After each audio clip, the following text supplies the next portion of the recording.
بسم اللہ الرحمن الرحیم۔ السلام علیکم محترم ناظرین، آج کی اس ویڈیو میں ہم پیش کرنے جا رہے ہیں ایک ایسا واقعہ جس کو سن کر آپ حیرت میں پڑ جائیں گے۔ یہ واقعہ ہے شیخ عبدالقادر جیلانی کے مرید اور ایک جنات کے بادشاہ کے بیٹے کے قتل کا۔ اس واقعے کو سمجھنے کے لیے ویڈیو کو آخر تک ضرور دیکھیں۔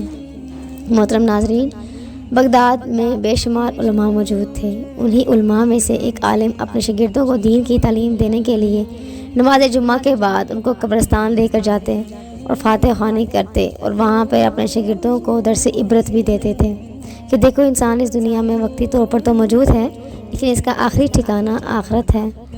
معمول کے مطابق ایک دن جمعہ کی نماز کے بعد وہ اپنے شاگردوں کے ساتھ قبرستان کی طرف فاتح خوانی کے لیے نکلے۔ ابھی وہ چلتے ہی جا رہے تھے کہ راستے میں ان کو کالی سی چیز اپنی طرف آتی ہوئی دکھائی دی۔ ان کو دور سے لگا جیسے کوئی رسی ہے، لیکن جب قریب جا کر دیکھا تو ایک کالا سانپ تھا جو کہ ان کا راستہ روک کر کھڑا تھا، جیسے وہ سب کو نگل جائے گا۔ عالم نے اپنے شاگردوں کی حفاظت کے لیے اپنا عصا سانپ کے منہ کے اوپر دے مارا اور اسے کچل دیا۔ اس کے بعد جب آگے بڑھنے لگے تو دور سے ان کو ریت کا طوفان آتا ہوا دکھائی دیا۔ وہاں پر موجود تمام شاگرد یہ سب منظر اپنی آنکھوں سے دیکھ رہے تھے کہ ان کے استاد صاحب کے گرد وہ غبار اکٹھا ہو گیا اور وہ نظروں سے غائب ہو گیا۔ شاگرد پریشان تھے اور سوچ رہے تھے ابھی تو ان کے استاد محترم ان کے ساتھ تھے اور دیکھتے ہی دیکھتے اچانک ان کی آنکھوں سے غائب ہو گئے۔ کچھ سمجھ نہیں آ رہا تھا۔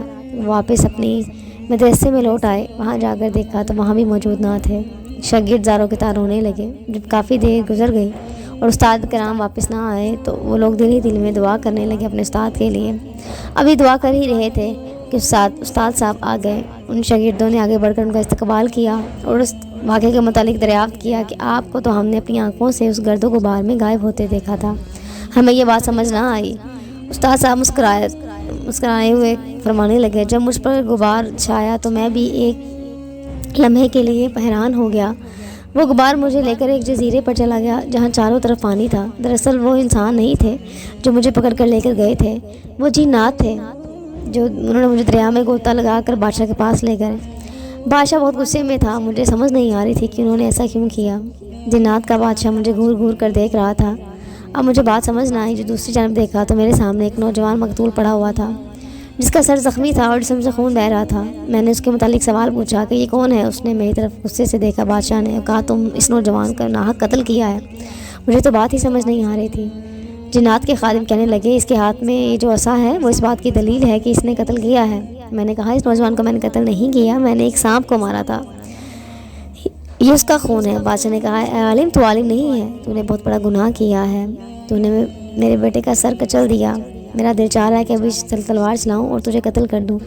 وہ سانپ جس کا سر تم نے کچل دیا تھا وہ سانپ نہیں، میرا بیٹا تھا۔ یہ سنتے ہی میں ہکا بکا رہ گیا۔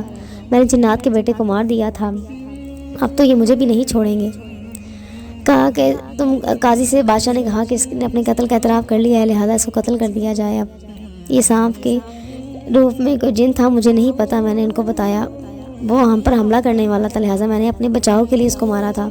قاضی نے کہا، تم نے جنات کے بیٹے کو مارا ہے، اس کی سزا تو تمہیں ملے گی۔ قاضی نے میرے قتل کا حکم دے دیا۔ بادشاہ نے جیسے ہی میرے قتل کا حکم دیا اور تلوار کھینچی تو میرے پر وار کرنے لگا۔ میں نے کلمہ پڑھ لیا اور اللہ سے دعا کی، اے میرے پروردگار، میرے استاد محترم شیخ عبدالقادر جیلانی کے صدقے میری مدد فرما۔ نورانی پرن ایک دم سے نمودار ہوئے اور بادشاہ کے پاس جا کر کہنے لگے، اس بادشاہ کے پاس جا کہنے لگے، اسے قتل نہ کرو، یہ شیخ عبدالقادر جیلانی کا مرید ہے۔ آپ کا نام سنتے ہی جناب کے بادشاہ نے تلوار چھوڑ دی اور بادشاہ نے کہا کہ میں تمہیں شیخ عبدالقادر جیلانی کی وجہ سے تجھے اپنے بیٹے کا بدلہ معاف کرتا ہوں۔ اب تم میرے بیٹے کو غسل بھی دو گے اور نماز جنازہ بھی پڑھاؤ گے۔